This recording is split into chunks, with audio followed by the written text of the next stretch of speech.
I want to do a little vlog, a little day in the life of a girl, a woman who's still a girl, who's still a woman, who is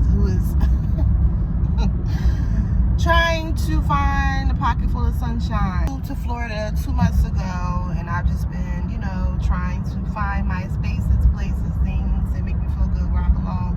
It's a little rainy today. I wanted to go to my usual little park I like to go to, but it looks like it's about to rain.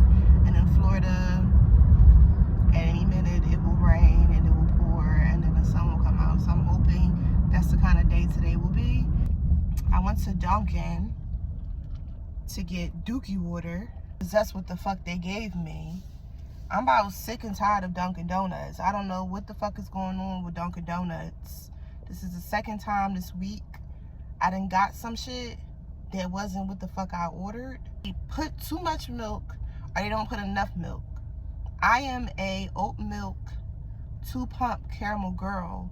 Latte or iced coffee, it don't matter. That's my combination. That's my shot. That's my shit. Earlier this week, they put a whole lot of milk in no espresso.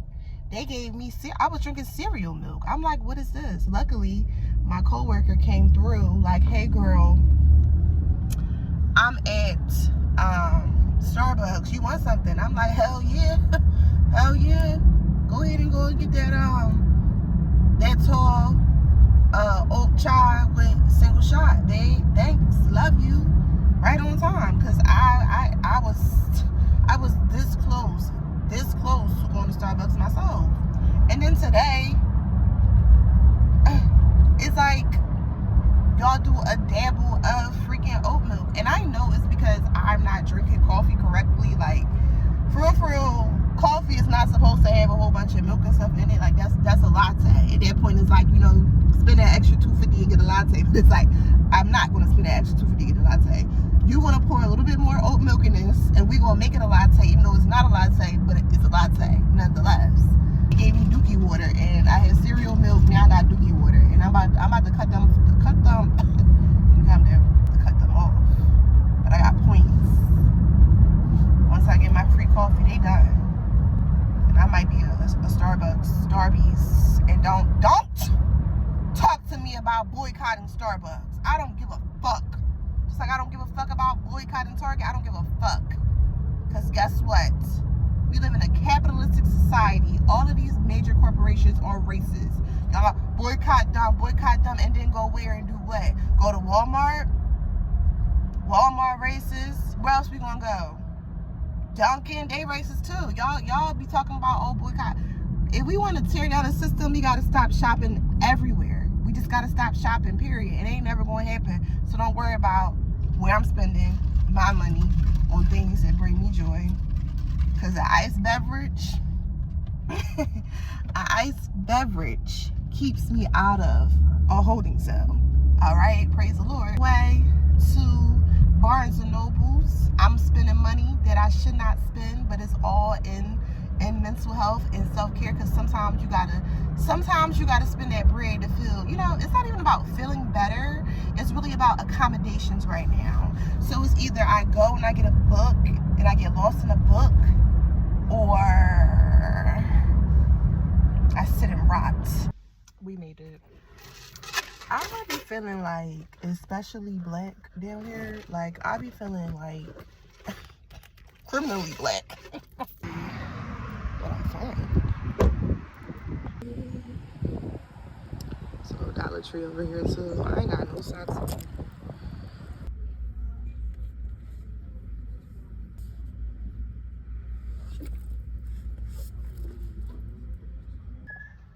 Alright, so far I found this book.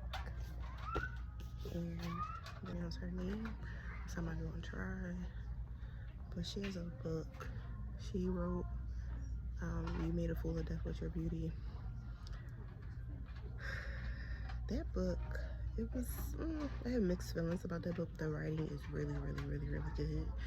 I love her writing style. So I want to find another book by her to read it, to study her writing style, because she does really well with dialogue. And I feel like that's something that I struggle with when I'm writing, is the dialogue. book, so I'm trying to find her book. But if I don't find it, that's fine. I got these two, and we'll see which ones I leave with. So I found one of her books. I think I'm gonna get this one. Alice Walker. I think I'm gonna get this because, yeah, classic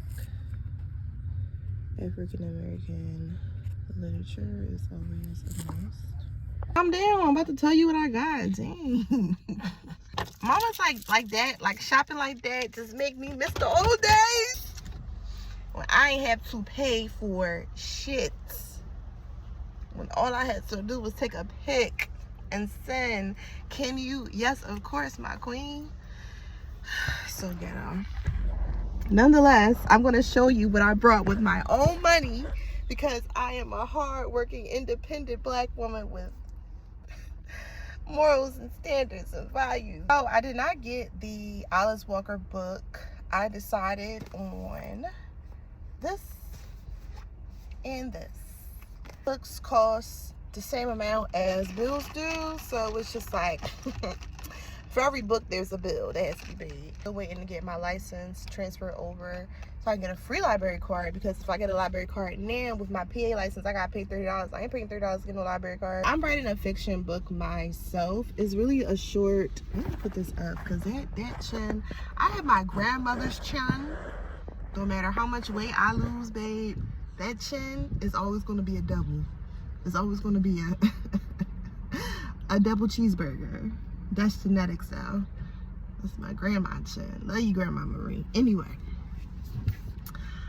I am writing a fiction romance short story. Real juicy, I've been gravitating towards other romance stories just to see how characters are written. What I'm struggling with right now with what I'm writing is what just do when they're together, besides be like kissy and huggy and lovey-dovey, like other ways to explore and display their affection for one another. So this is research.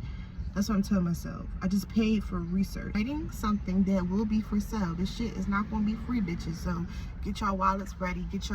Put their money aside now, because you will be buying it. Nonetheless, Ask Again, Yes, it's by Mary Beth Keane.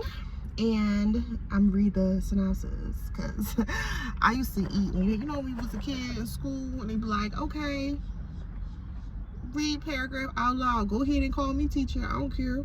Call me, babe. I wasn't never not ready to read out loud. Ain't the girls never had that problem. Anyway. But don't ask me to add shit. Don't ask me the percent. Don't ask me if Johnny had 6. I don't do that. But if you want to know where a comma go, I'm your girl.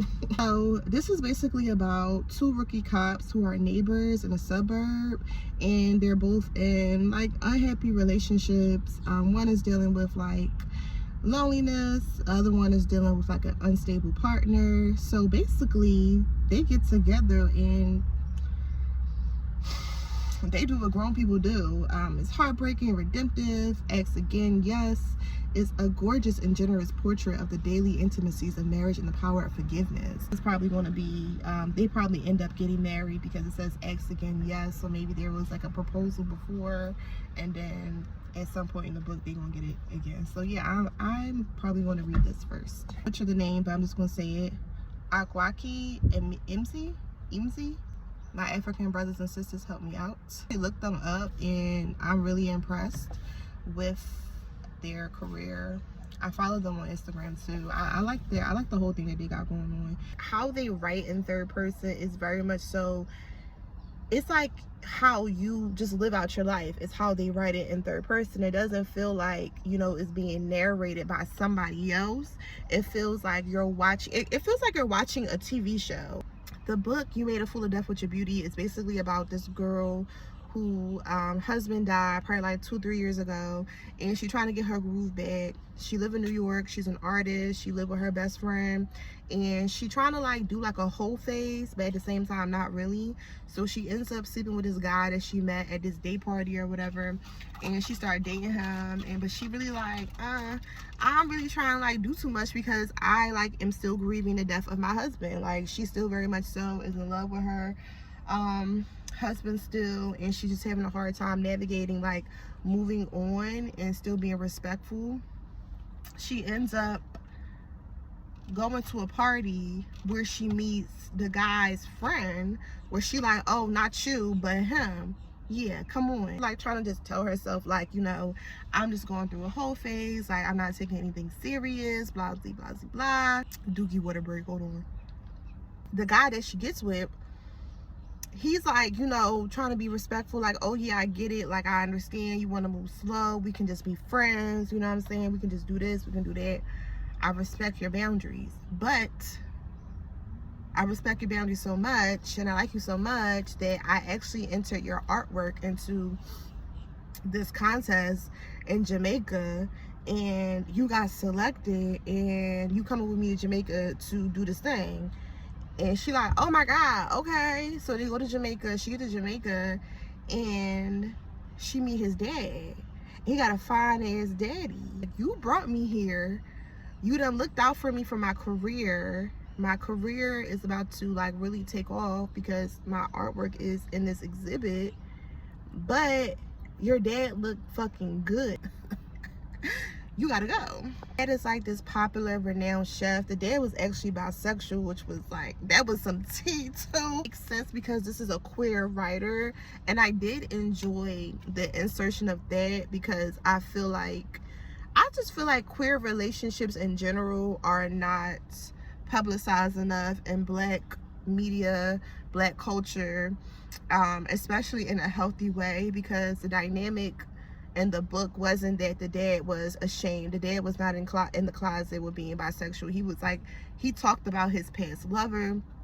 He talked about his relationship with his children's mom, who was also deceased.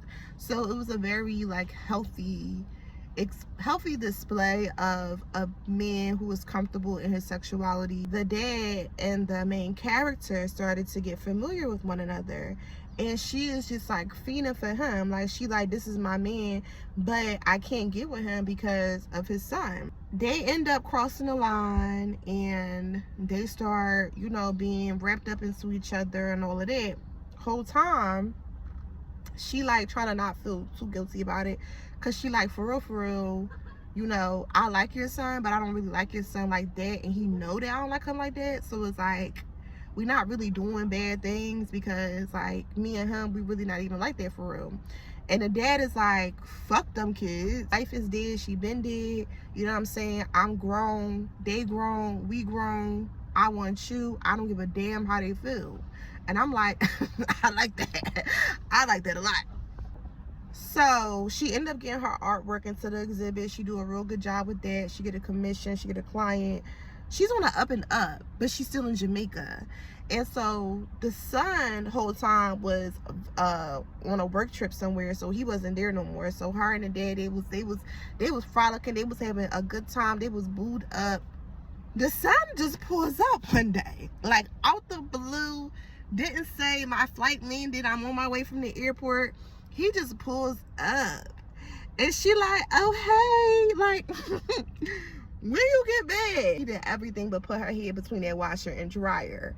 He got in her ass. Basically, the groundskeeper pulled up one day to try to find the dad, saw the dad with the girl kissing, and was like, ooh, let me go ahead and get out here and mind my business. To town, and was running his mouth in town, and the dad's daughter was there and was like, huh? What girl? My dad ain't got no girl. And then she put two and two together, was like, oh, that was that bitch that my brother brought home. I know I couldn't trust that bitch. So she told her brother, and her brother said, bet, I'm on my way. So basically, the brother's feelings was hurt, the family dynamic got messed up, and she and the dad are still trying to like navigate their relationship, and the dad is still like, again, fuck them kids, I don't owe them anything, I like you, I want to like see where this goes. And eventually the book ends them deciding to go back to New York, where she was from, to work on their relationship. It was a very slow burn. I would say it took a while to get to like, where is this going, to that point, until probably like maybe chapter 6, and that's a little too late for a fiction book, because you want to know the reason why you're reading the book within like the first chapter. Kept me was the writing just the writing is so good. It was like a Terry McMillan kind of novel. If you know Terry McMillan, then you know. So I think that this is more of their groove, and I'm ready to get into it. So those is my 2 books. I got this from Target, and guess what? It's going back to Target, because I gotta redeem myself somehow. I didn't spend how much I didn't spend, so I need to see some money come back in my pocket. So I'm gonna take this back to Target. It still look like it's about to rain, and I'm gonna find somewhere to go and read these books.